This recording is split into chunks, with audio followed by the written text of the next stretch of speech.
Bienvenue à tout le monde. Merci d'être là en ce jour férié pour la plupart d'entre nous. Donc, on est sur le module sur l'analyse financière, le troisième module. Et on va essayer de maintenir donc, dans moins de 90 minutes, faire l'introduction de ce module sur l'analyse financière. Donc, comme d'habitude, on va commencer par une petite activité brise-glace. Je le mets en plein écran. Vous voyez mon écran? Oui. Oui. Okay, merci. Donc, si vous étiez bloqué sur une île déserte, quel objet emporteriez-vous et pourquoi? C'est notre activité brise-glace. Vous pouvez avoir 1 minute pour y réfléchir si vous savez. Ça prend pas. Le vent est trop fort. Si vous savez déjà ce que vous voulez, ce que vous emporteriez, vous pouvez le dire avant 1 minute. Mais sinon, on met à peu près 1 minute. Il y a mis chaque fois et même ça va avec.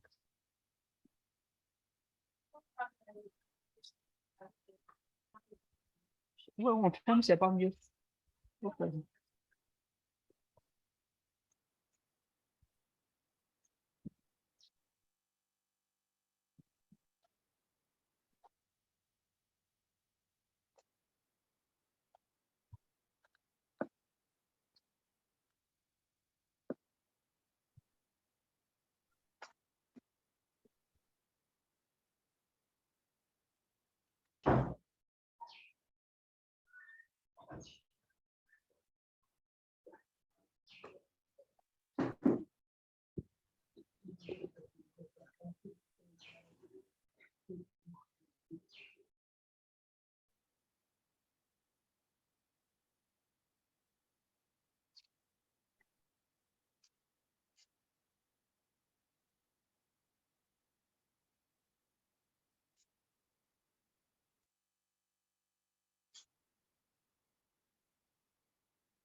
OK, la minute est passée.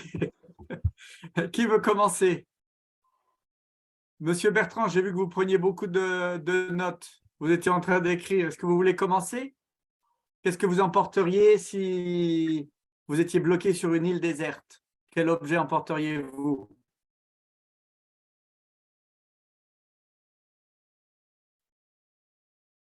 Bon, bonjour à tout le monde. Bonjour. Allô? Oui, oui, on vous entend. Oui, si il m'arrivait d'être bloqué sur une île déserte, quel objet est-ce que j'emporterais? Un peu de terre ou de sable, je ne sais pas ce qui sera sur place.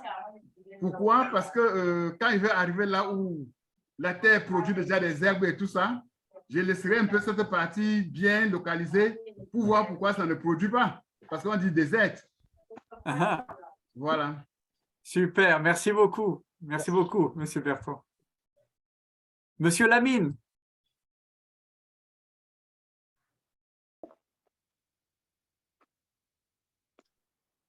Ah. Bon, on va peut-être passer à Monsieur Ouattara. Parce que... Monsieur Ouattara, qu'est-ce que vous emporteriez sur une île déserte? Je reviens.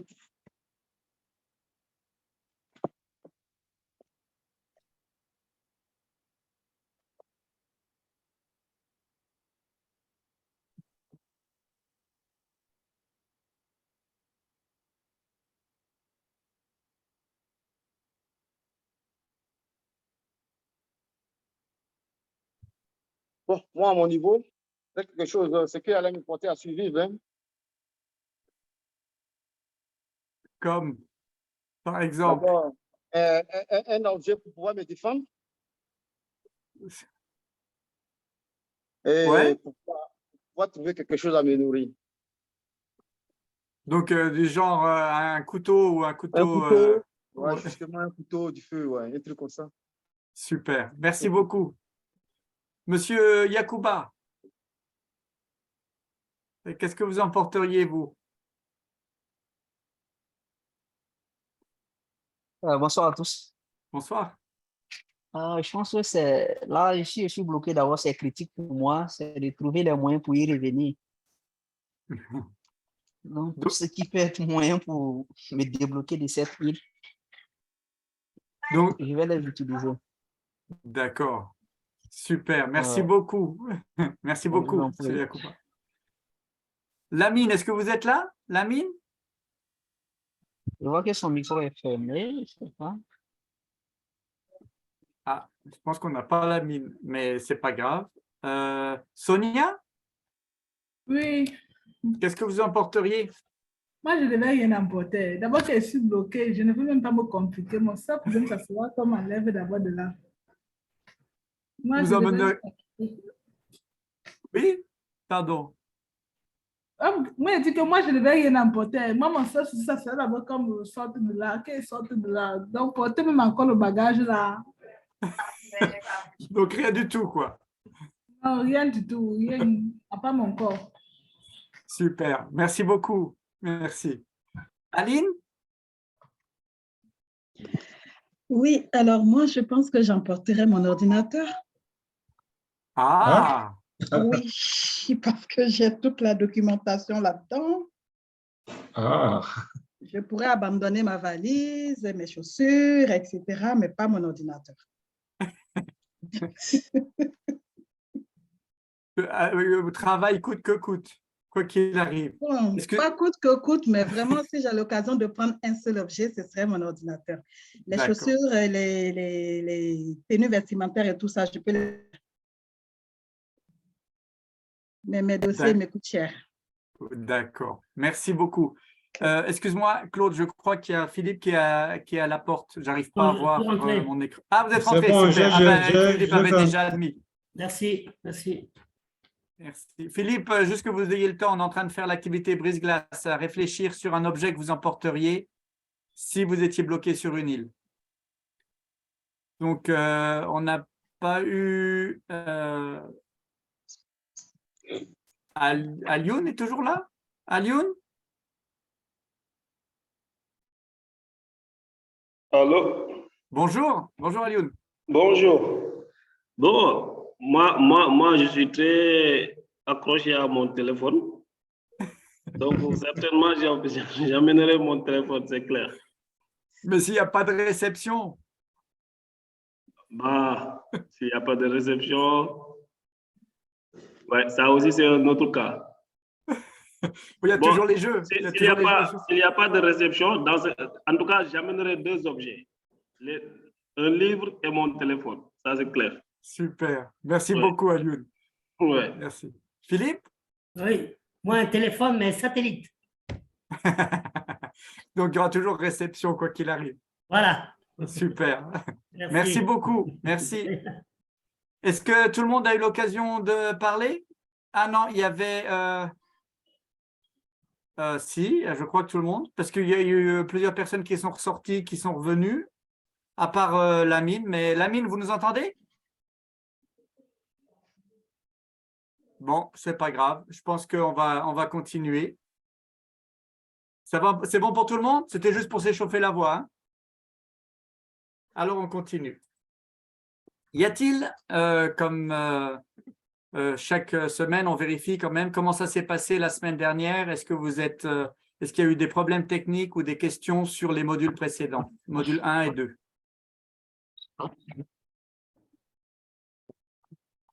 Ou des questions ou des commentaires que quelqu'un voudrait faire?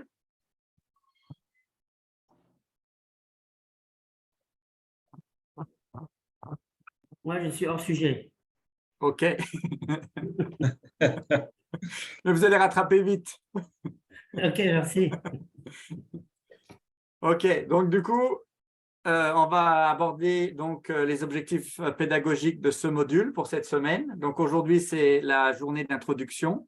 Et à la fin de ce module, donc pas à la fin de la séance, mais à la fin de ce module, chaque participant sera en mesure donc d'énoncer l'importance de l'analyse financière, d'expliquer son rôle dans la pérennité des entreprises. Donc, à quoi ça sert, comment on peut l'utiliser.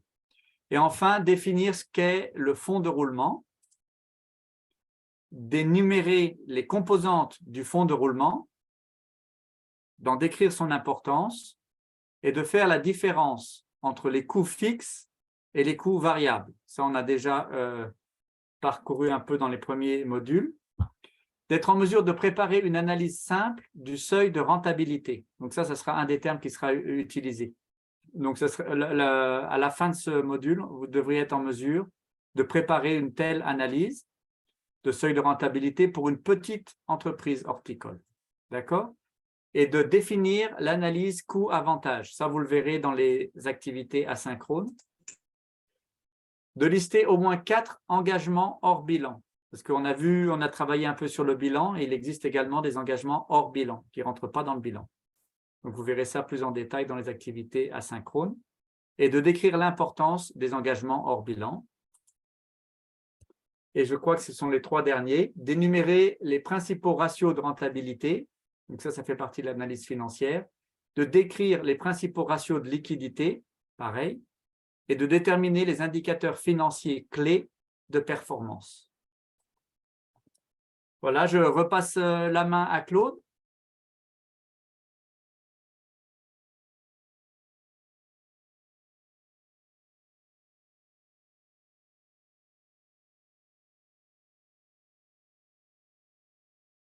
Ah.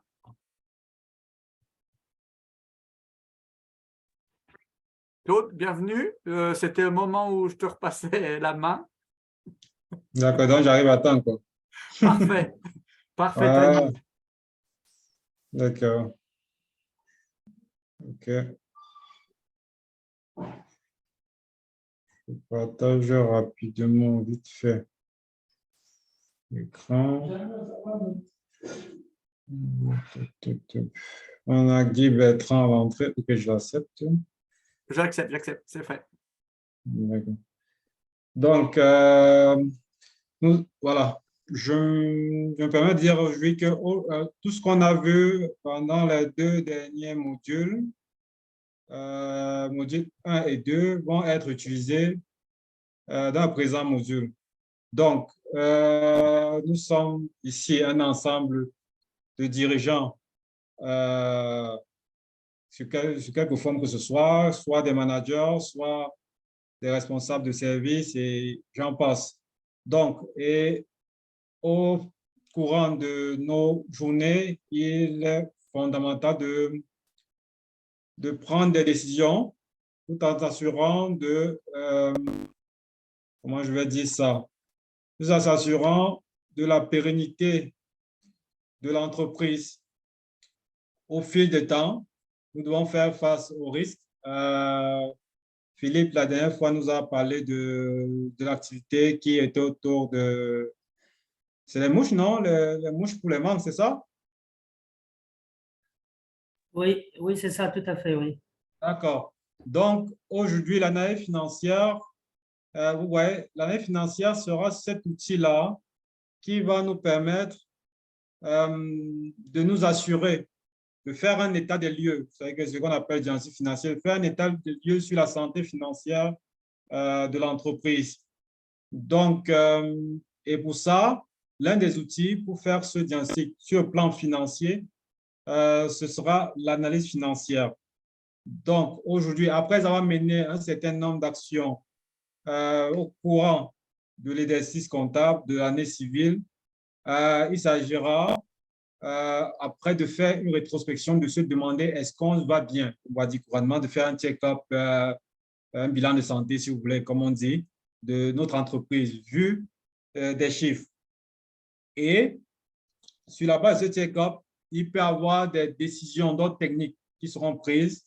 Il peut y avoir une revision du, je sais pas moi, de la manière de préparer une campagne agricole parce qu'on s'est rendu compte que il y a tel niveau, tel indicateur financier qui a baissé et à force de chercher en utilisant les techniques qui sont propres aux ingénieurs et autres, les techniques de résolution de problèmes, basées sur ces indices-là que nous aurait fourni l'analyse financière, on arrivera à une situation de faire un plan d'action. Donc, l'analyse financière, ce sera ça, de partir de ce que nous présente notre structure du point de vue financier pour pouvoir amener des actions correctives pour convaincre le potentiel apporteur de capitaux. Parce qu'en fait, au fond, le nerf de la guerre, c'est l'argent. Donc, le support, le véhicule de dialogue entre les différents acteurs qu'on verra autour d'entreprise, ce sera l'analyse financière. Donc, voilà à peu près ce qu'on va voir dans le présent module. Donc, c'est pour ça qu'on fait une corrélation entre l'analyse financière et le diagnostic financier parce que vraiment, ça vous permet d'avoir un regard détaché de votre entreprise. Vous n'êtes plus dans le feu d'action, vous prenez vraiment du recul et puis vous essayez de porter un jugement sur votre entreprise. Donc, pour m'assurer que le concept qui sous-tend l'analyse financière est bien compris, on vous a préparé un petit quiz basé sur les explications que je viens de fournir. On vous propose on a trois propositions de réponses permettant de définir ce qu'est un diagnostic financier. Parce que l'analyse financière est un outil du diagnostic financier. On vous invite donc, basé sur ce qu'on vient d'avoir comme explication, de faire une sorte de vote pour vous. Quelle est la réponse entre la réponse A, B et C qui répondrait très bien ou serait plus exact pour définir la notion de diagnostic financier. Donc, je pense, Jean-Hugues a dû mettre le lien dans le chat. Voilà. Donc, rapidement, il s'agit de voter comme d'habitude. C'est un exercice dont on est déjà accoutumé. Donc, je vous prie d'aller dans le chat et de procéder au vote. Jean, si tu peux partager l'écran pour qu'on voit l'évolution. Oui, oui, Lamine? Oui, je suis de retour. Est-ce que vous pouvez m'envoyer le lien sur mon mail? WhatsApp. Le mail là. Je le mets sur WhatsApp. Non, il y a WhatsApp là. Bon, je me suis connecté sur mon portable, mais je veux me connecter sur mon ordinateur pour être plus vraiment efficace. Avec le portable, je n'arrive pas vraiment à voir les écritures. D'accord. Alors, je vais vérifier que j'ai votre email. C'était quoi votre email, Lamine Soro Nambel Invest? Oui, c'est ça, c'est ça. D'accord, je l'envoie tout de suite. Ok, merci.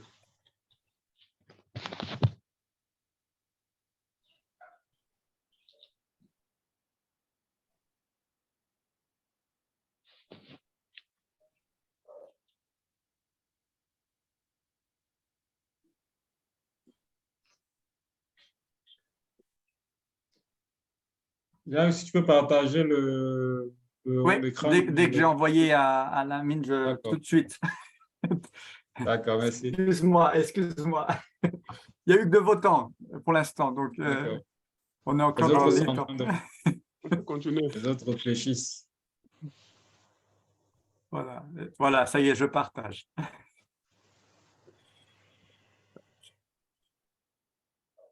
C'est bon, vous voyez le bon écran, hein? C'est bon? Donc, 2 votants ont voté pour C, porter un jugement de valeur objective sur la santé financière et les risques financiers d'une entreprise. 3 votants. Lamine, vous avez reçu l'email? Non, je ne l'ai pas encore reçu. Voilà, je vais le recevoir, merci. Ok. Sinon, avec l'ordinateur, je n'arrive pas à avoir toutes les options. Mais avec le portable, quoi. D'accord, d'accord. Donc, on a 4 réponses pour C.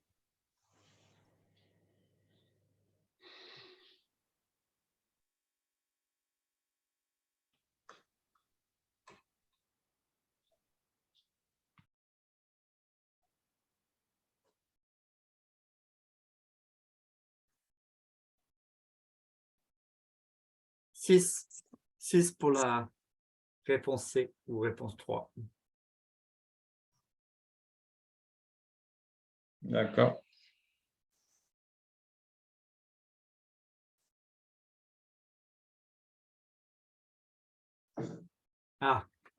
Merci. 1 pour la réponse. 1 pour la réponse 1 consiste à porter un jugement de valeur sur la réalité économique et financière d'une entreprise. Merci à tous ceux qui ont mis le vote. On en est à 7 votants.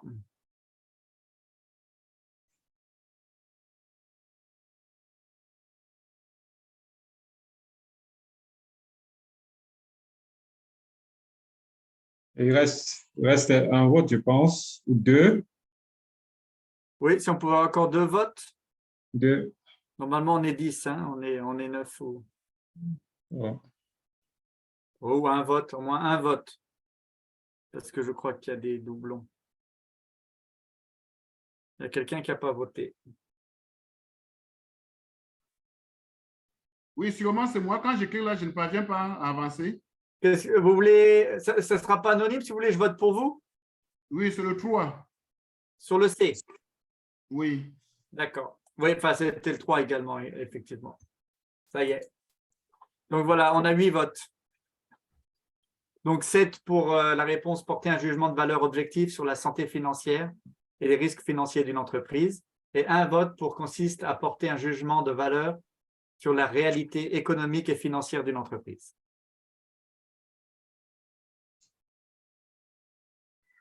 Mais je pense qu'on a à peu près… J'aimerais bien, qui a voté pour la réponse A, s'il peut motiver ses choix.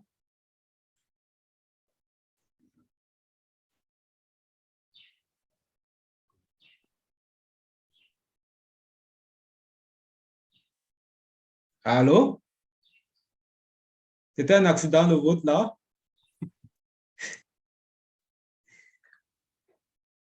Bon, en attendant, il y a la majorité la majorité des participants ont voté pour la réponse 3.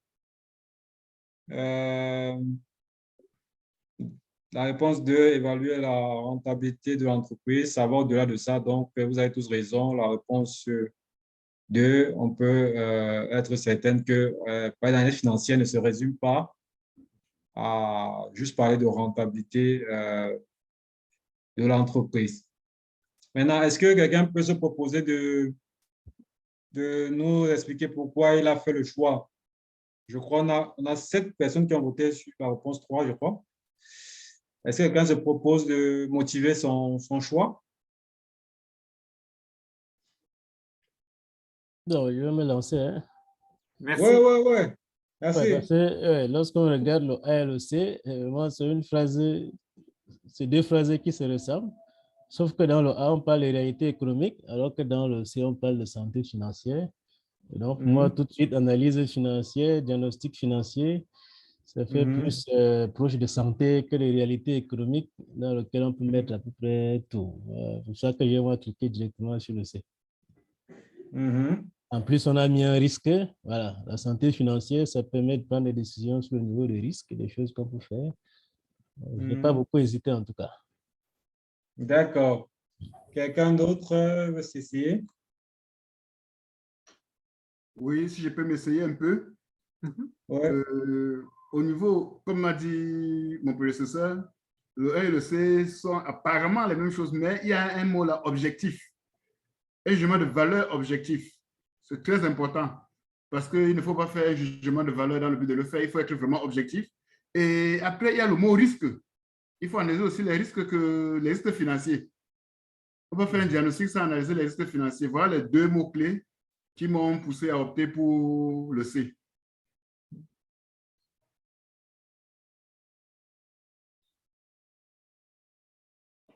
D'accord.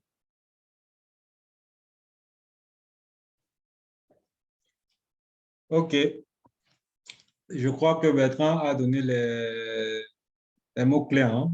Le jugement de valeur, déjà objectif financier, vise à apporter vraiment un jugement de valeur objectif sur la santé financière de l'entreprise et d'évaluer les risques financiers.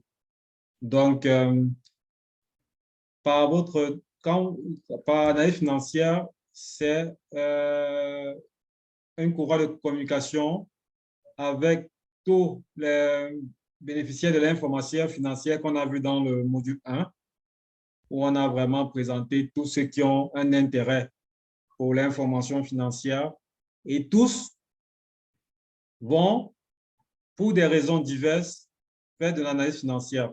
Mais ça répondra à des besoins divers. Donc, on verra ça un peu plus loin. On essaiera de voir quels seront les besoins par type d'acteurs. Mais de toute façon, ils auront tous besoin d'avoir un jugement de valeur objective pour X ou Y raison. Et ils regarderont tous le risque financier que représente l'entreprise. Donc, j'aimerais dire qu'ici, quel que soit le profil qu'on a, on est à peu près égaux parce que là, il s'agit d'interpréter des documents financiers. Et là, il y a des clés, des méthodes d'analyse qu'on va explorer tout au long du présent module. Voilà. Donc, ceux qui seront peut-être plus à l'aise avec cet exercice, si l'on maîtrisé, ce seront les non-financiers. Parce que là, ils feront très rapidement une corrélation entre les faits qu'ils ont constatés sur le plan financier et les actions d'ordre technique qui pourraient mener pour remédier. Voilà, des ajustements qui pourraient être utilisés pour remédier sur le plan technique. Voilà, donc, merci. Voilà, donc je reprends le partage. Merci à tous d'avoir participé. On retient qu'il s'agit de porter un jugement de valeur objective, c'est le plus important.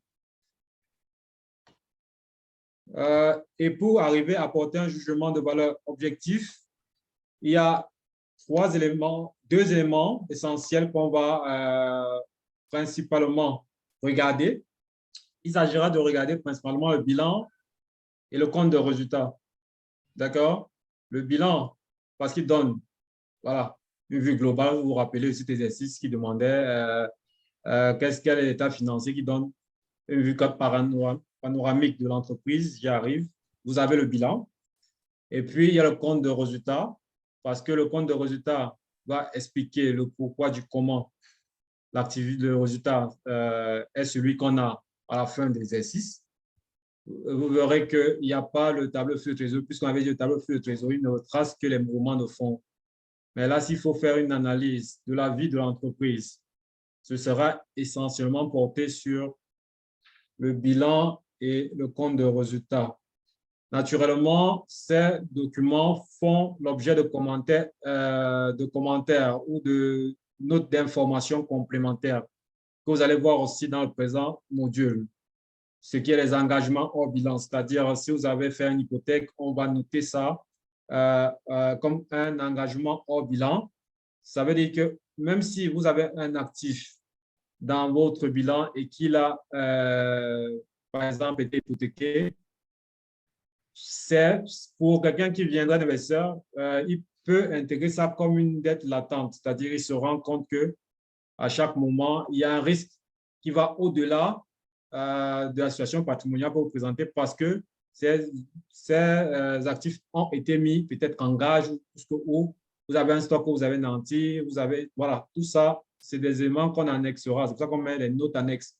Donc, l'année financière ne va pas se résumer à juste analyser de manière froide les chiffres, mais il faudra aussi aller chercher des informations complémentaires qu'on peut avoir ça et là pour expliquer certains éléments qui peuvent greffer votre bilan ou qui peuvent justifier de ce qu'on appelle les provisions, c'est-à-dire il peut y avoir une situation contentieuse avec un employé et l'entreprise risque de perdre. Ça, c'est les éléments qui vont être pris en compte comme information qu'on fait de l'analyse financière.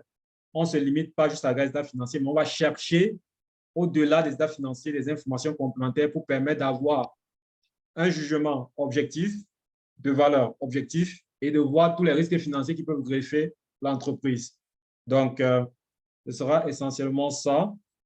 Donc, pour ce qui est, voilà, vous vous rappelez ce chemin qu'on a commenté la dernière fois. Là, vous voyez, on a passé toute l'année à regrouper les pièces comptables, passer les écritures. En fin d'année, on a sorti les états financiers. Maintenant, ce qu'on fait, on va faire parler les états financiers, en fait. Voilà. Pour faire simple, on va faire parler les états financiers pour se dire est-ce que l'entreprise, elle est sur le bon cap ou elle ne l'est pas. Donc, l'analyse financière va se faire à l'aide d'un nombre d'agrégats, encore appelés ratios. Je ne sais pas si certains d'entre vous en ont entendu parler. Certains ont entendu parler, certains ont entendu parler des ratios. Il y en a qui ont entendu parler des ratios. Évidemment, on sait que le ratio, c'est une division entre deux grandeurs. Voilà. Donc, on va avoir des divisions entre des ordres de grandeur qui seront soit tirés du bilan, soit tirés du compte de résultat. Il peut même avoir une combinaison entre des ordres de grandeur tirés du bilan et les ordres de grandeur tirés du compte de résultat. Donc, dans cet exercice, il y a, on va dire, il y a plusieurs axes, mais les plus récurrents, les axes d'analyse. Il y aura un axe d'analyse qui visera à analyser la structure financière de l'entreprise, c'est-à-dire partant de votre bilan.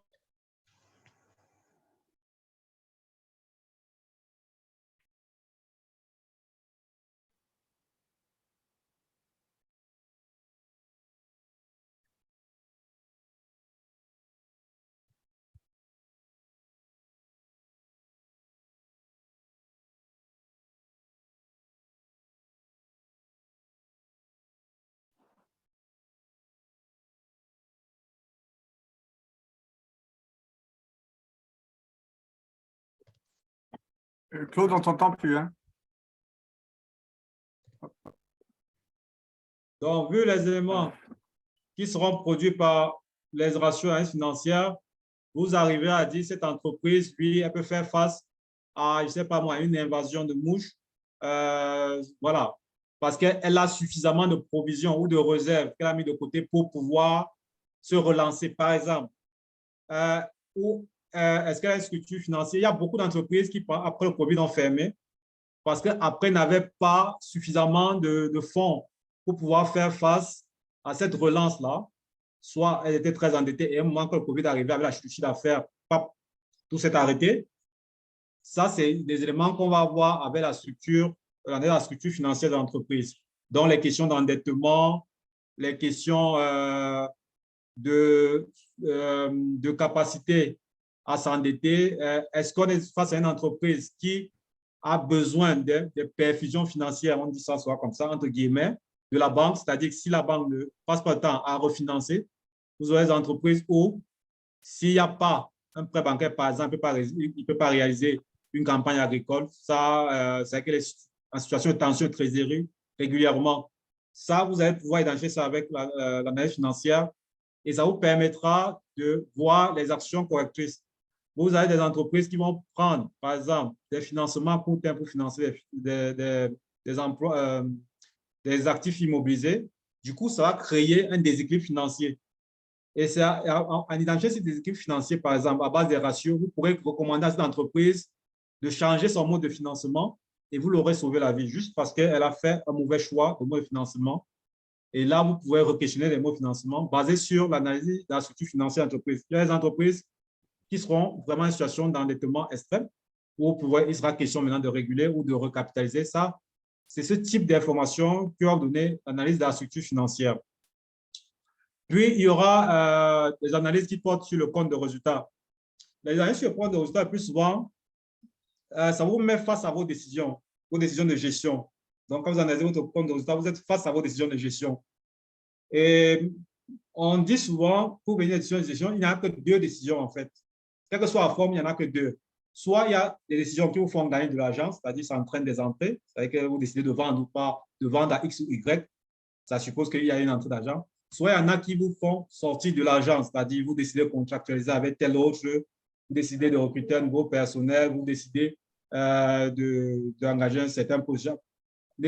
Naturellement, c'est ce type de décision. Vous décidez de prendre des sous-traitants, vous décidez de prendre des saisonniers, tout ça va faire sortir de l'argent. Et maintenant, il sera question, à travers les KPI, c'est-à-dire les indicateurs financiers, tels que la marge brute, l'excédent brut d'exploitation, le résultat de l'activité ordinaire, tous ces types d'éléments, le résultat financier, d'analyser comment se comportent vos décisions. C'est-à-dire, est-ce que, par exemple, quand vous avez créé, il y a une notion qui est très répandue en économie, qui est la valeur ajoutée. Mais quand vous avez créé la valeur ajoutée, c'est-à-dire, après, vous avez décidé de payer au personnel, peut-être cette valeur ajoutée sera question d'analyser comment elle est repartie. Qu'est-ce qui va aux actionnaires, en fait, dans cette valeur ajoutée qu'on a créée? Qu'est-ce qui va au personnel? Qu'est-ce qui va à l'État en termes d'impôts?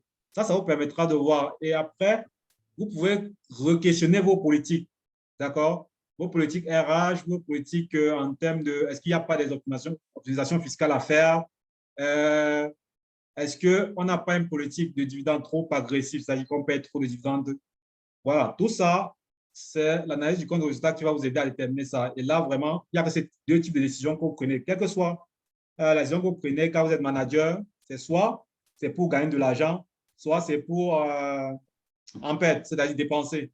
Ce n'est que ça. Ça, c'est ce que le compte de résultat va vous permettre de voir. Ça, j'essaie d'expliquer le plus simple possible avec la décomposition du résultat en termes d'indicateurs de performance.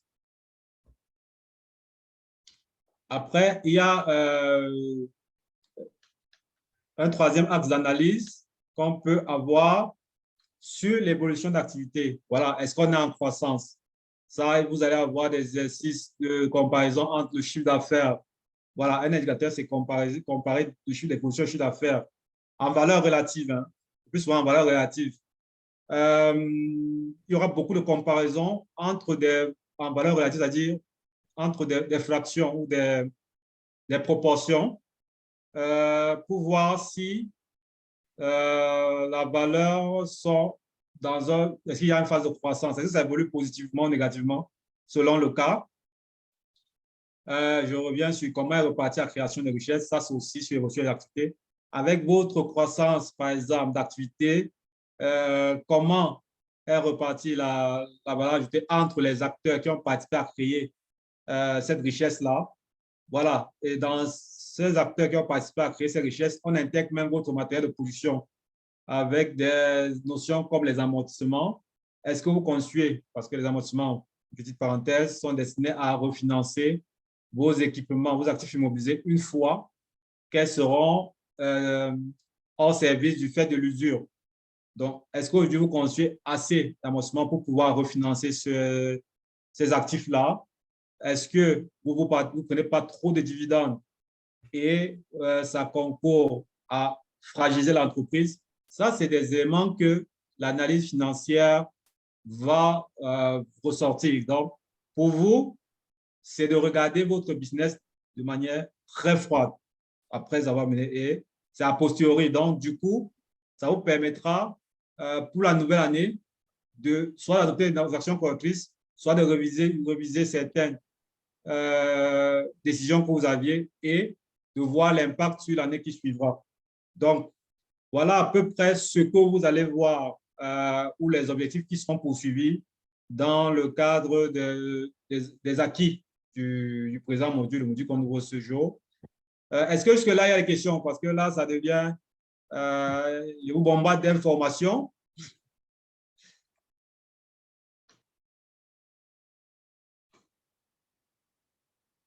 Alors, c'est très assidu là. On suit, on suit. Il faut avancer. D'accord. D'accord. On attend de voir les différents ratios. Oula, bon, vous allez découvrir quoi la semaine. D'accord. Donc, l'objectif d'analyse financière, j'espère que je suis toujours en mode partage, j'espère. Donc, l'objectif d'analyse financière. Pardon, Claude? Oui. Vous avez demandé si vous êtes en mode partage. Oui. Tu n'as pas partagé ton écran là. Non, non. D'accord. Peut-être c'est pour ça qu'on est très silencieux aussi, je sais pas. Donc, voilà. Je reviens là. Donc, tout à l'heure, j'étais en train de parler de ce chemin. Voilà. On l'a vu la dernière fois. On est arrivé à ce niveau où on va calculer un certain nombre de ratios dont j'ai énuméré les enjeux tout à l'heure, basés sur le compte de résultat et le bilan. Donc, Maintenant, en termes d'objectifs, si on va pour l'analyse financière, l'objectif, ce sera de suivre la capacité financière de l'entreprise à générer des bénéfices, comme je l'ai dit tantôt, les décisions que vous prenez, les décisions de gestion que vous prenez, qui vous font soit gagner de l'argent, soit perdre de l'argent. Il n'y a pas deux sorts possibles en termes de décisions de gestion. Et puis la capacité à honorer vos engagements, vos obligations. Est-ce qu'aujourd'hui, si la banque vous prête, sans que vous pourrez rembourser? Est-ce qu'aujourd'hui, si vous dites à un fournisseur de vous donner de la marchandise à crédit, est-ce que vous pourrez payer à échéance? Voilà, c'est ça que l'analyse financière va vous apporter comme complément d'information à vous et à ceux qui auront un intérêt comme partie prenante. Donc, il y a ce tableau-ci, voilà, pour présenter un peu, il vous présente un peu les intérêts. On a en bleu là, la colonne en bleu, les différents personnes intéressées par les états financiers qu'on a vu dans le module 1, comme j'ai dit tantôt, et ce que va les apporter, ce qu'ils recherchent comme information en faisant de l'analyse financière. Donc, on commence par le banquier. On a dit la solvabilité, c'est-à-dire est-ce que vous allez pouvoir le payer. La liquidité, est-ce que vous générez assez de trésorerie. Donc, si vous êtes solvable, ça veut dire qu'il peut vous prêter. Si vous êtes liquide, ça veut dire qu'il peut faire du placement avec votre argent. Donc, vous êtes encore 2 fois plus intéressant si vous faites les deux. Et puis, est-ce que vous maîtrisez le risque de votre secteur? Voilà ce qui va intéresser le banquier. Vous voyez que votre rentabilité, pour lui, ce n'est pas au premier rang. Si vous pouvez le rembourser, il est content. D'accord? Mais pour lui, c'est des informations qu'il verra, mais il regardera ça pas avec un gros intérêt si, d'une part, il voit que vous êtes solvable, vous êtes liquide et que vous maîtrisez votre risque. C'est sur ces 3 éléments que vous pouvez être rentable, mais si il voit que vous n'êtes pas solvable, vous n'êtes pas liquide, ça vous fait trop de ventes à crédit et vous recouvrez très peu, il peut décider de ne pas vous prêter. Parce que pour lui, les ratios qui lui intéressent, vous n'arrivez pas à les rendre attrayants pour lui. D'accord? Les créanciers, c'est que ceux qui vont décider de faire business avec vous, avec les fournisseurs, ils vont aussi regarder S'il te plaît, Claude. Oui. Je reviens sur la première ligne. Oui. Au niveau du banquier, je suis d'accord avec l'explication que vous avez donnée, mais j'aurais souhaité qu'avant de passer à la deuxième ligne, qu'on donne les ratios qui permettent d'analyser la solvabilité, la liquidité et les risques. Bon, si je donne tout aujourd'hui, vous n'avez plus travailler, c'est fini. On a fini le cours, c'est fini. Bon, continuons. C'est pour créer. Après, quand vous allez voir la partie 50, vous allez créer les connexions avec ce qu'on a dit. En fait, on vous présente pour que vous sachiez pourquoi on fait l'analyse financière. C'est ça qu'elle dit aujourd'hui, au-delà de nos profils individuels, on est placé sur le même niveau d'échelle. Si vous allez même dans les banques, vous allez voir que pour des secteurs, on a tendance à prendre des professionnels, des techniciens et à faire des analyses financières parce qu'ils ont la partie technique qui viennent en plus. C'est-à-dire qu'ils ont une corrélation qu'ils font entre l'information technique, la relation entre l'information financière et l'incidence technique. Donc, du coup, ceux qui sont des non-financiers sont souvent plus percutants ici en termes de jugement de valeur objective parce qu'ils ont ce pan technique que les financiers n'auront pas. Donc, pour vous dire aussi que si vous n'êtes pas fait dans les financiers, c'est un exercice complémentaire. C'est-à-dire que tous les départements doivent s'impliquer et pour un financier doit aller chercher de l'information dans les autres départements et construire avec eux des plans d'action. Ce n'est pas un exercice qu'on ferait si on est financier, intra-entreprise, tout seul dans son coin. Le financier, à la limite, va donner les points d'alerte et puis, par un travail de groupe, vous allez trouver le plan d'action qu'il faut faire pour y remédier. Donc, pour revenir aux créanciers, c'est-à-dire que ceux qui vont faire affaire avec vous, pourquoi ils devraient vous vendre à crédit? Si vous êtes solvable, si vous êtes solvable, si vous êtes liquide, si vous maîtrisez votre risque, la solvabilité aussi, ils vont aussi prendre des informations sur, pour que l'analyse financière va très loin, ils peuvent même prendre des informations autour de vous sur votre réputation de bon payeur. Là, il va aller plus loin. C'est-à-dire se renseigner chez d'autres partenaires que vous faites affaire, votre banquier peut le faire pour s'assurer que vous êtes un bon payeur. Donc, je vous ai dit, on n'analyse pas seulement les états financiers, mais on va au-delà, on cherche. C'est une chasse à l'information et on peut la trouver n'importe où. Bon, maintenant, on a les actionnaires, ceux qui ont mis leur argent au départ pour lancer l'entreprise ou qui ont pris les investisseurs. Ça, c'est quasiment les mêmes profils. Donc, pour les actionnaires, il y a la rentabilité financière, c'est-à-dire, attention, et ça, il y a la rentabilité financière. Après, je vais vous expliquer. Il y a une différence qu'il faut faire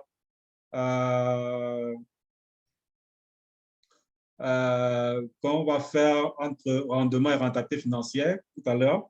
Donc, il y a la rentabilité financière, il y a la maîtrise du risque. Un actionnaire va toujours s'assurer que ses gestionnaires font le bon boulot et ne prennent pas les risques. Ça va de source.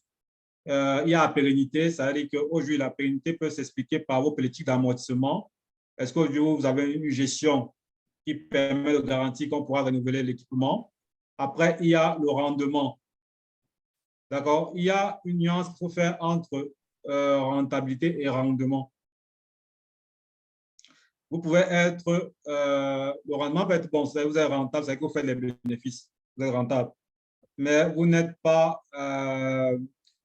pardon, le rendement est lié à votre capacité à faire les bénéfices. Ce qu'on dit rendement, profitabilité. C'est-à-dire, si vous êtes une entreprise qui fait des bénéfices, une entreprise qui fait 10 francs de bénéfices,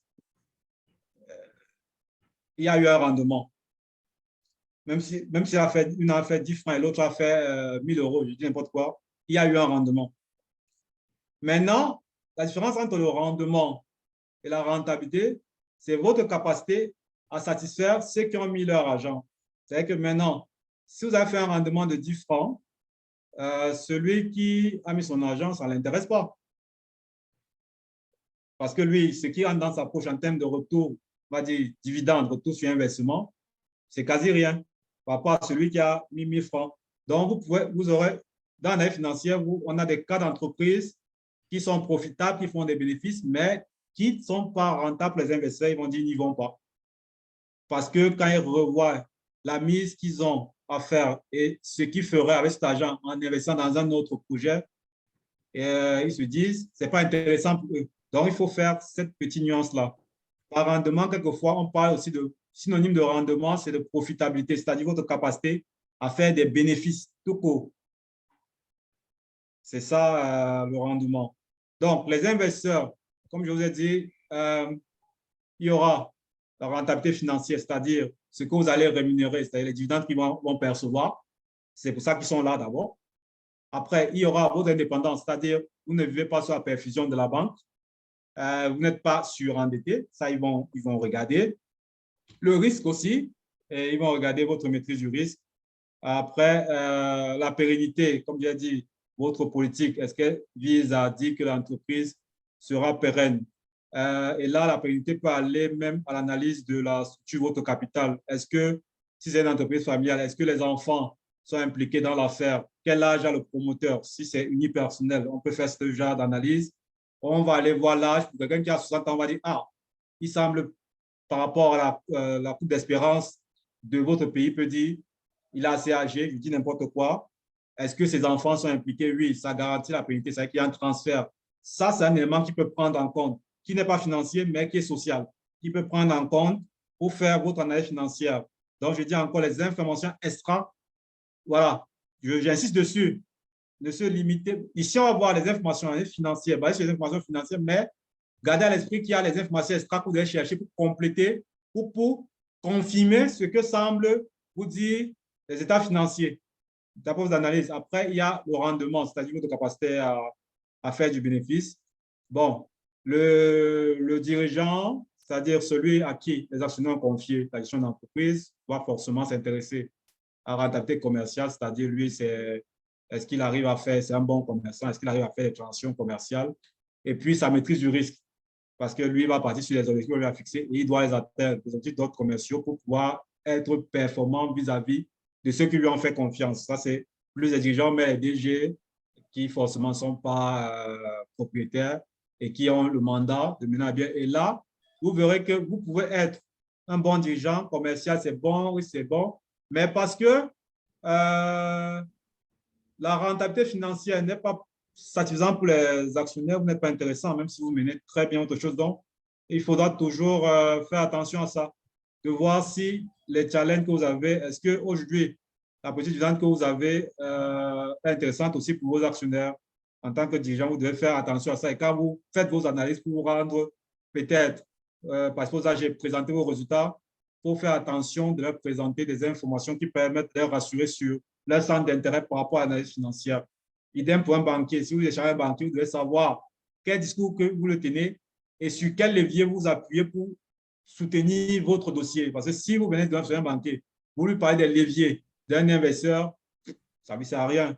Mais si vous parlez de ces leviers à lui, vous parlez le même langage et vous pouvez mieux le convaincre parce que vous mettez en avant des éléments qui lui parlent à lui, au-delà des autres. Donc, le salarié, ça sera la rentabilité parce que lui, il a profit de carrière, tout ça. Il va être intéressé par la rentabilité, par le risque aussi, par la pérennité. Voilà, personne ne veut entrer dans une entreprise qui va fermer du jour au lendemain sans crier garde. Donc, du coup, c'est ce qui va l'intéresser. Les concurrents, ils vont tout regarder. Il va de soi, c'est-à-dire ils vont voir, soit si vous êtes le leader, ils vont vouloir vous copier. Alors, ils vont tout regarder pour essayer de voir quelles sont votre solvabilité, quelles sont vos politiques. Ils vont scruter ça pour essayer de voir. Et ils vont questionner aussi l'environnement pour voir si vous avez des délais de paiement que vous accordez. Tous ces éléments, ils vont regarder, ils vont vouloir faire du benchmark.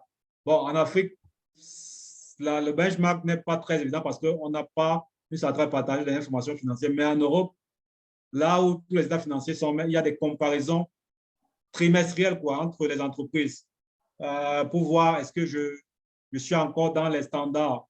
Une technologie peut faire qu'une entreprise soit plombée, une nouvelle technologie soit plombée parce qu'il y a une optimisation des coûts, du coup, la rentabilité est dopée. Si vous n'identifiez pas ça chez l'autre pour voir ce qui s'est passé entre-temps, vous pouvez être très vite largué.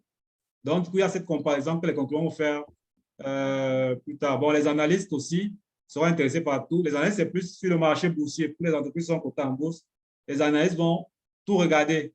En plus des informations extra-financières, ils vont aller dans les journaux. Si vous êtes dans les journaux, votre dirigeant, je ne sais pas moi, il y a un article sur votre directeur général, l'analyste, lui, va aller lire. Et ça peut influencer la cotation ou la valeur qu'on porte sur votre entreprise sur le marché financier. Donc, tout, l'année financière, c'est d'abord les chiffres, mais aussi c'est l'information qui gravite autour de l'entreprise et de son personnel clé.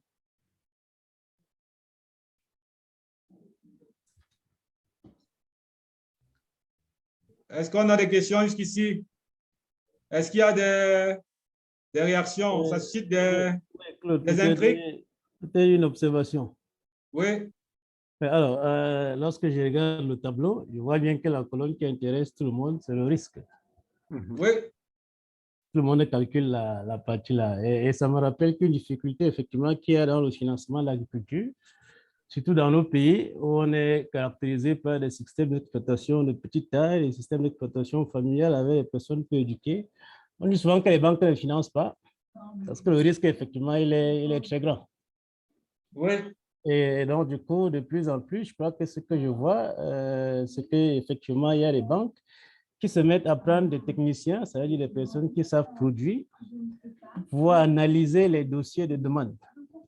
Oui, voilà. Un des risques aussi, effectivement, pour eux, c'est de se dire comment est-ce que j'analyse un dossier de financement de quelqu'un qui fait la tomate alors que je ne connais pas les itinéraires de production de la tomate. Est-ce que les hypothèses sont justes ou pas? Et ils ont effectivement tendance à prendre des personnes qui ont déjà fait la tomate.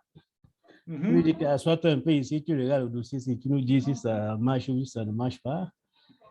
Donc oui, peut-être le risque de devenir un analyste de risque peut être une bonne ouverture là. Oui, c'est pour dire que, voilà, ça c'est une très bonne illustration, ce que je disais tantôt. Justement, si vous voulez convaincre votre banquier, par exemple, vous devez d'abord prendre conscience, vous devez le rassurer par rapport au risque. D'accord?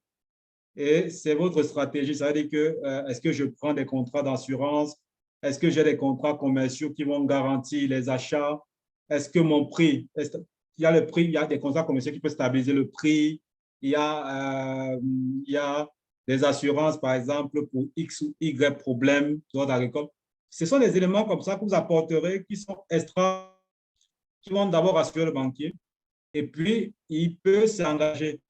Comme il a dit, et comme je disais, les banques ont tendance à prendre des ingénieurs agronomes et de leur donner l'information complémentaire à un financier. Et du coup, vous venez lui raconter, vous pouvez raconter n'importe quoi. D'accord? Et que vous lui faites n'importe quoi, vous faites un business plan, vous envoyez, parce qu'il connaît les tirets techniques, il va vous dire ça ne marche pas. Vous voyez ce que je veux dire? Donc, c'est exactement ça. C'est ça que je disais tantôt, et Guy, tu as parfaitement raison. Ici, un financier a un avantage et ceux qui ont fait ce choix, ils ont très bien fait. Voilà. Est-ce qu'il y a une autre réaction?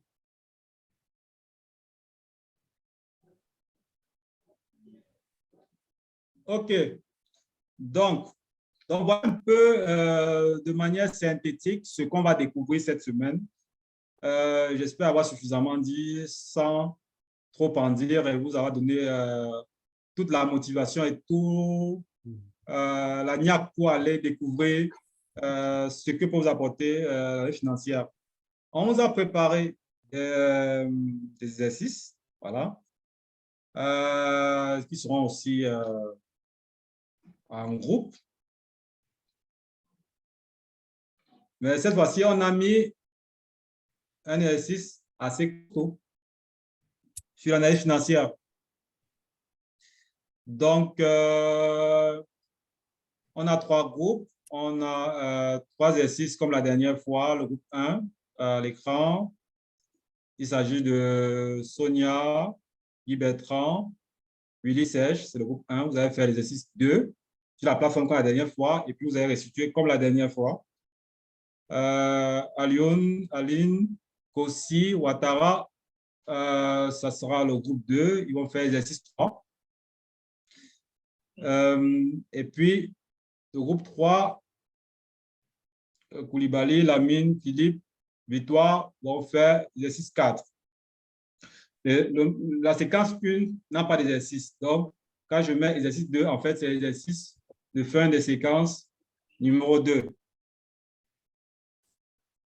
D'accord? Après, le groupe 2 va faire l'exercice de fin de séquence numéro 3. Et le groupe 3 fera l'exercice de fin de séquence numéro 4. En fait, Claude, en fait, tout le monde fait tous les exercices, mais c'est les groupes 1 voilà, qui présentent. Qui présentent, voilà, merci. Voilà. Excuse-moi. Merci. Donc, Bertrand, attends, Bertrand est avec Guy Bertrand. Bertrand, tu es là, groupe 1. Les deux Bertrand sont ensemble. Oui, Guy Bertrand, groupe 1. On va actualiser ça, groupe 1. OK, Bertrand Kemouni, groupe 1. Oui. Oui, s'il vous plaît. D'accord. Désolé hein, pour l'omission. Donc, je vous présente, bon, on va essayer de vous présenter de manière rapide ce qu'il y a à faire dans... Il a fallu dire que Victoire n'a pas de groupe. Non, vite. Je n'ai pas entendu parler de Victoire depuis. Victoire, groupe 4. Groupe 4. Groupe 3, pardon, exercice 4, groupe 3. Présenter, il présente, le groupe 3 présentera l'exercice 4. Donc, ouais. Est-ce que tu as la plateforme ouverte? Oui. Oui, si tu peux partager, non, ou si tu peux partager juste la partie de l'exercice de la séquence 4, s'il te plaît.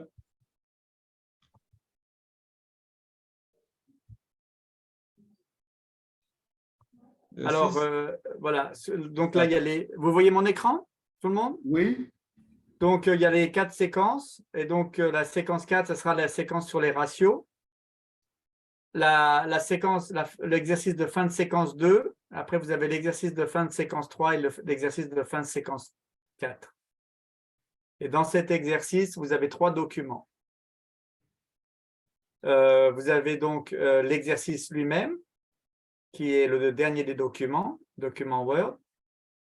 Pour faire cet exercice, vous aurez besoin de la feuille Excel, donc qui est l'annexe. et ainsi que des compléments d'information, donc qui décrira donc la plupart des ratios. Parce que, comme...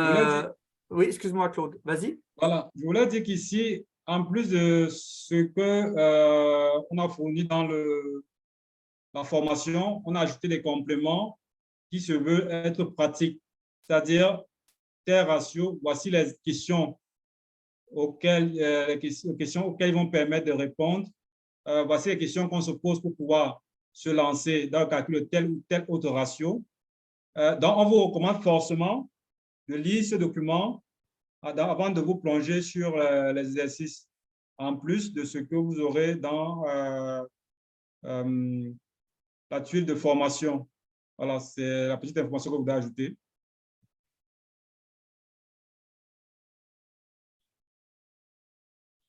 Voilà, en fait,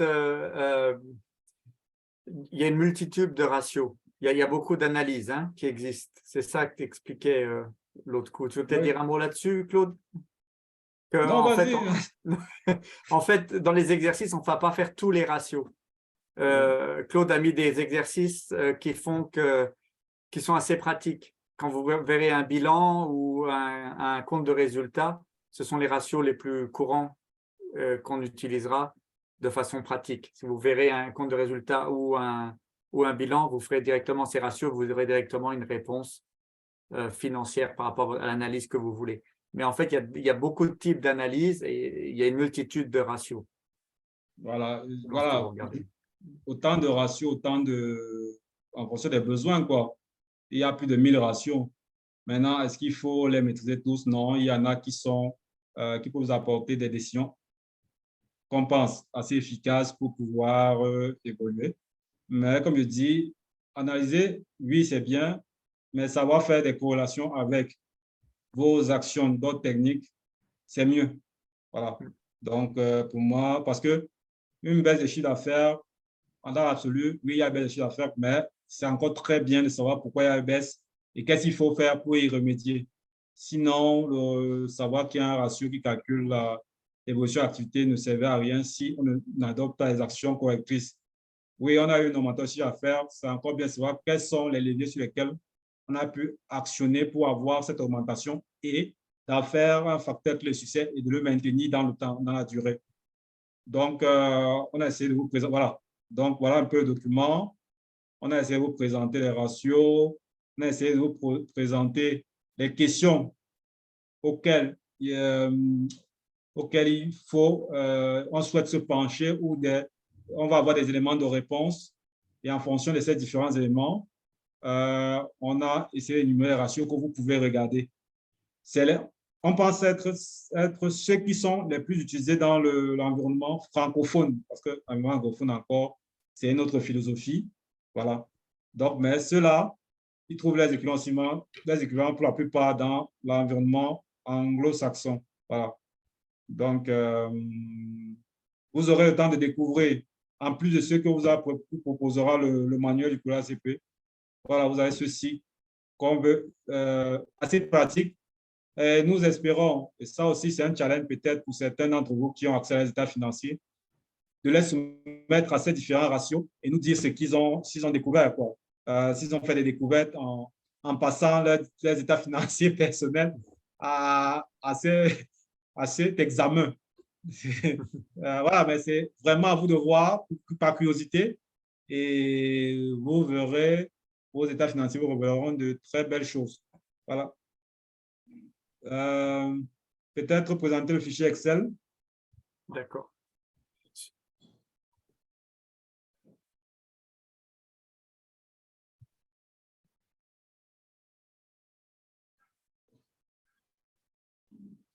Donc, dans le fichier Excel, voilà, ça c'est la solution à l'exercice. Dans l'exercice, la première partie de l'exercice, c'est un exercice de fin du module 4, c'est un exercice à deux parties. Donc, la première partie, on a pris sur nous de faire la première question. Non, reste sur l'analyse du bilan. D'accord. Analyse du bilan. Voilà, on a pris sur nous de faire la première question, en fait. La première question, on vous l'a traitée pour vous. Et à partir de là, on vous demande de renseigner le tableau bleu en dessous. Ça, c'est ce qu'on a fait la semaine dernière. Donc, pour certains, ce sera de la révision. Peut-être pour Philippe, ça nous permettra de rattraper ce qu'on a vu la semaine dernière, parce que c'est ce qu'on a fait exactement la semaine dernière. Et si besoin, Philippe, tu peux regarder aussi la classe virtuelle de la semaine dernière aussi, ça, tu verras. Mais c'est ce qu'on a fait. Ça, c'est pour réviser. Et puis, en dessous, on vous donne certains ratios qu'il faudra calculer, basés sur ces informations-là. Voilà, basées sur les informations que vous aurez issues de votre bilan. Voilà. Donc, voilà. Et puis, il y a la seconde partie. Voilà, tu cliques sur compte de résultat. La seconde partie, on vous a donné un compte de résultat réel. Voilà. Donc, ça permet à tout un chacun de voir à quoi peut ressembler un résultat. Et basé sur ce compte de résultat, on vous a demandé d'aller chercher des agrégats dans le compte de résultat pour pouvoir calculer des ratios. Voilà, sur la partie solution, vous ouvrez l'onglet solution. Solution du compte de résultat, la deuxième feuille du classeur. Voilà. Donc, vous allez utiliser à la fois des agrégats que vous allez aller chercher dans le bilan, donc dans le bilan simplifié qu'on a fait, et des agrégats que vous allez aller chercher dans le compte de résultats. Ça vous donnera aussi, ça vous permettra de lire, de voir un peu comment, où trouver quelle information dans le compte de résultats, de voir un peu pour la zone OADA, comment se présente un compte de résultats assez exhaustif. Voilà. Donc, c'est basé sur un exercice réel et ça vous permettra de voir et d'analyser les différents ratios. Vous pourrez formuler votre avis sur l'entreprise si vous le voulez, mais ça vous permettra de voir comment, d'être dans la posture peut-être de votre banquier ou de toute autre personne que vous avez rencontrée pour des questions de négociation financière, même votre assureur qui vous a demandé vos états financiers. Vous verrez ce qu'il en fait. Parce qu'il a un tableau Excel aussi comme ça où il va charger vos données et ça lui calcule un certain ratio et il va pouvoir décider. Voilà. Donc, c'est un peu ça. Donc, moi, tout le monde de faire, c'est de faire d'abord l'intégralité des exercices parce que ça contribue à l'appropriation de la connaissance, au transfert de savoir. Et puis, des échanges en groupe vous permettront de croiser les données que vous avez reçues et la présentation vous permettra d'échanger comme la dernière fois. Cela n'empêche que s'il y a des besoins ou des demandes d'informations qui découlent de vos recherches personnelles, parce que vous avez vu un mot qui vous a intrigué, n'hésitez pas à aller sur Google. C'est vraiment quelque chose de passionnant et de dynamique. C'est la partie la plus dynamique de la comptabilité, l'analyse financière. Donc, n'hésitez pas, s'il y a des thèmes que vous découvrez, d'aller lire aussi allez sur Google, tapez, cherchez, lisez. Et il y a cette culture parce que quand on fait l'analyse financière, on va aussi chercher des informations hors des états financiers. Donc, s'il y a des ratios que vous aurez pensé voir et que vous ne trouvez pas, revenez en échange pour voir s'il ne serait pas pertinent d'analyser tel truc. Voilà. Ça aussi, ça concourt. Donc, comme je disais, il y a une pléthore de ratios. Et ce n'est pas calculer qu'il y a un problème, c'est savoir comment l'utiliser. Le plus important, c'est savoir comment l'utiliser et l'interpréter. On essaie de restreindre un certain nombre qu'on pense être utile, facile à prendre en main, mais il y en a d'autres.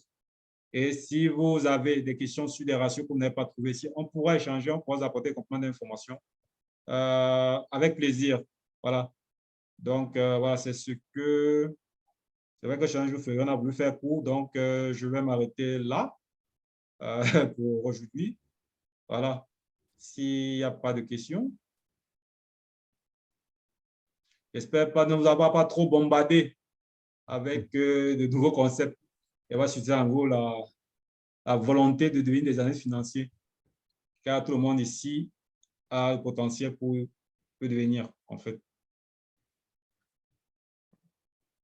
Donc, de loin, l'exercice qui posera le plus de challenge, enfin, qui prendra le plus de temps, c'est le dernier.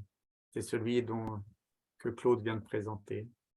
Les deux autres, ils vont passer, ils sont assez faciles dans le sens où il y aura toutes les informations directes. Là, il faudra peut-être faire un peu de recherche entre les 3 documents qui sont fournis.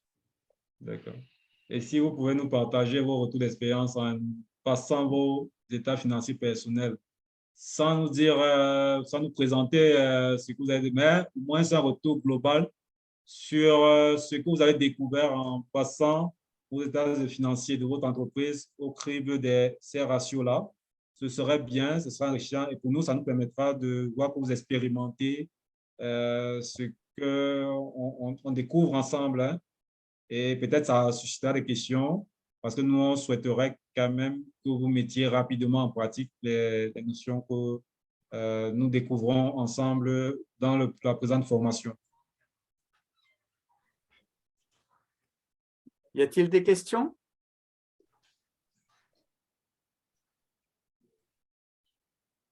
S'il n'y a pas de questions. Ah, si, Lamine? Non, pas de question. Je ne me sens pas bien aujourd'hui. Ah. C'est une bonne question.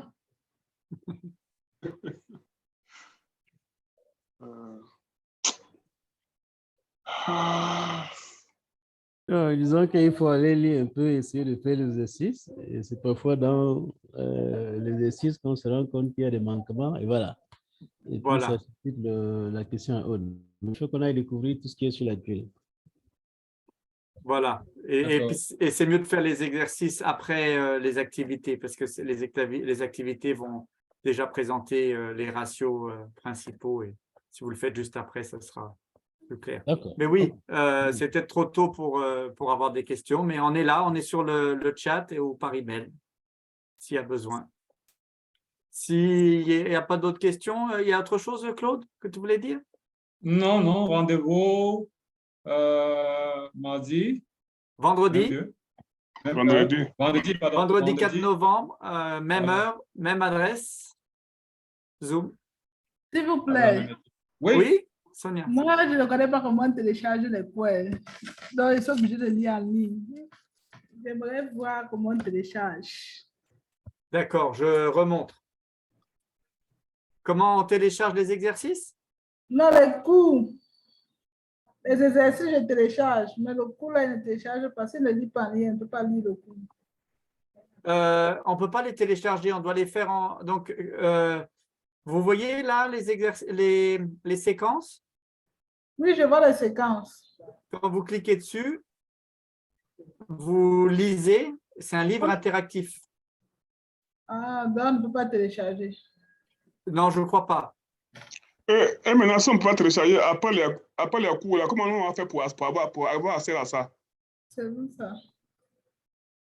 Normalement, on n'a pas accès à ça. Je ne sais pas, on peut… je ne sais pas si c'est possible. Je veux dire, après les cours, quand on va finir avec vous, là, si on veut revenir pour réviser, comment on peut accéder à ça? Il y a accès au manuel complet. Mais je ne sais pas pour le livre interactif parce que la façon dont ils sont construits. Claude, tu voulais dire quelque chose? On va remonter la question au niveau du collège. En principe, s'il y avait des documents physiques, il n'y a pas de problème. Oui.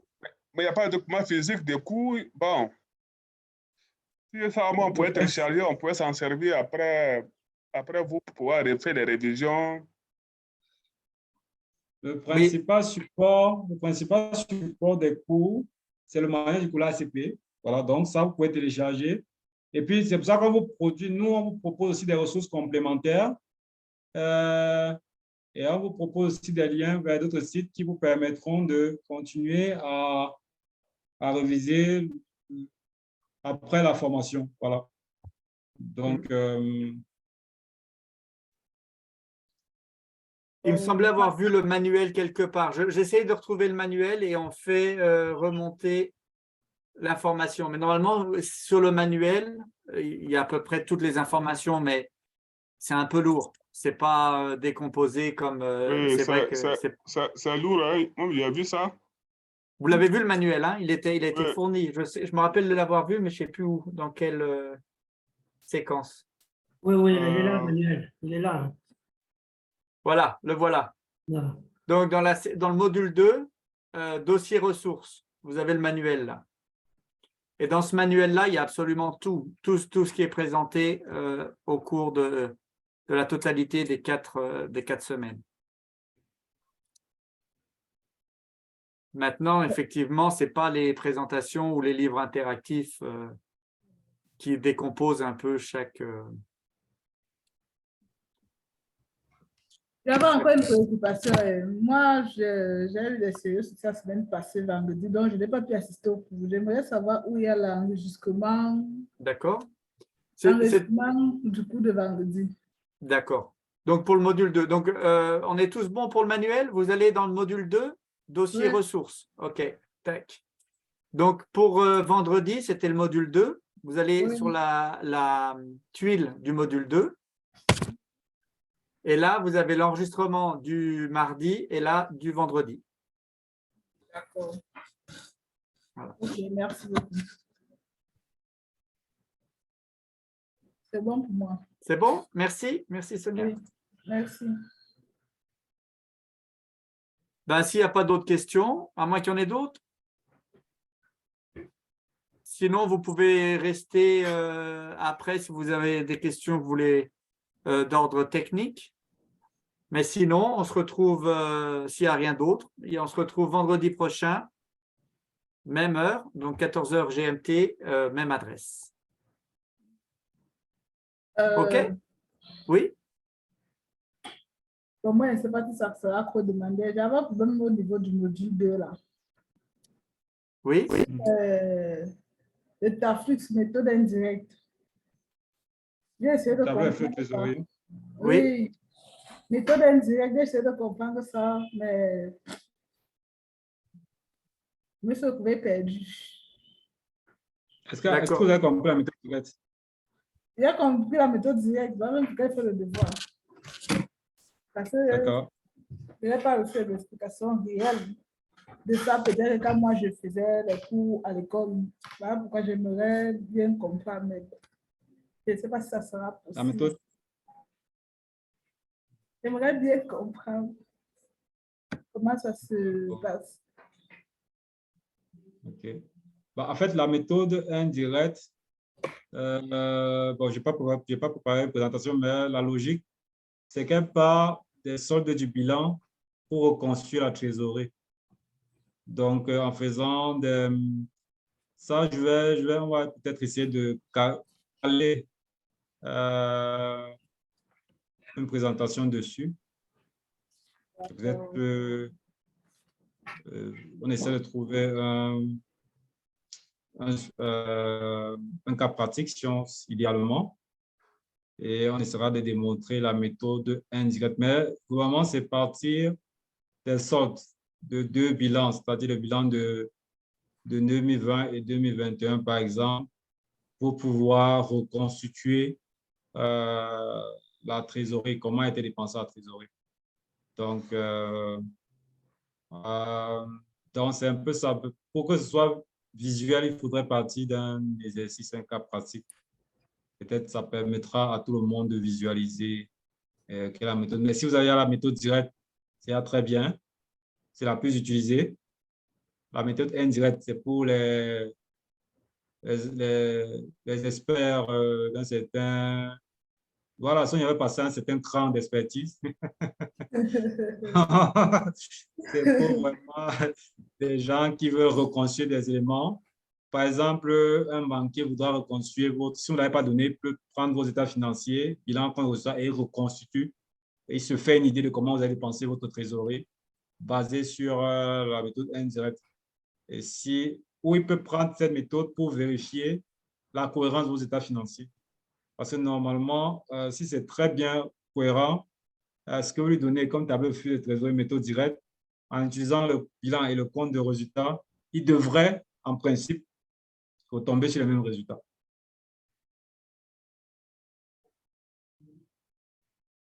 C'est bon, donc, Sonia? On verra d'ici la fin comment organiser ça pour faire peut-être une petite présentation dessus. D'accord, merci. Mais la formation, le module 2, pour moi, vraiment, il était enrichissant. Parce que moi, je n'ai jamais fait le Flux, mais j'ai fait jusqu'à la méthode indirecte.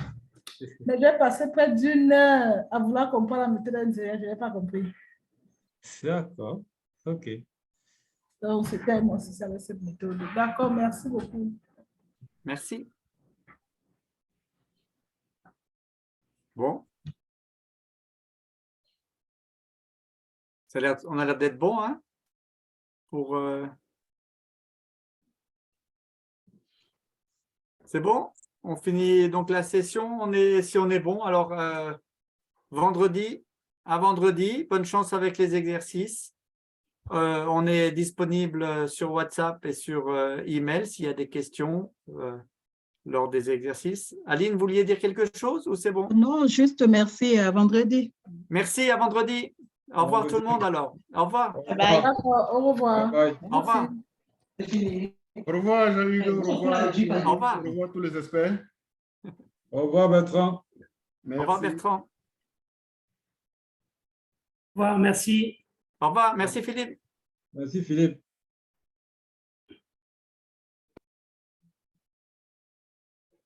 Bon, au revoir. Au revoir, Monsieur Ouattara. Monsieur Ouattara, au revoir.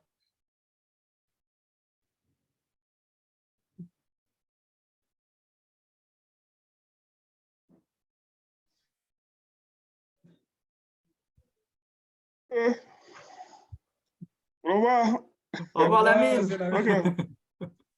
Je ne me sens pas bien aujourd'hui, donc je ne suis pas actif. Ok, ok. On espère que vous allez mieux. Vendredi, je vous attends en pleine forme. Parce que là, merci, merci. Voilà. Ok, ouais, merci. Oui, bon rétablissement, Monsieur Lamine. Hein? Merci, merci. À vendredi.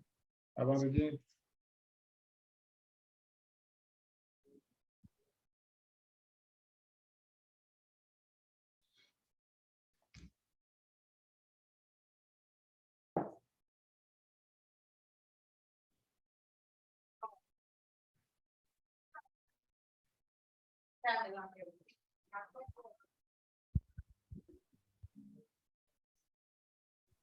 J'arrête les enregistrements.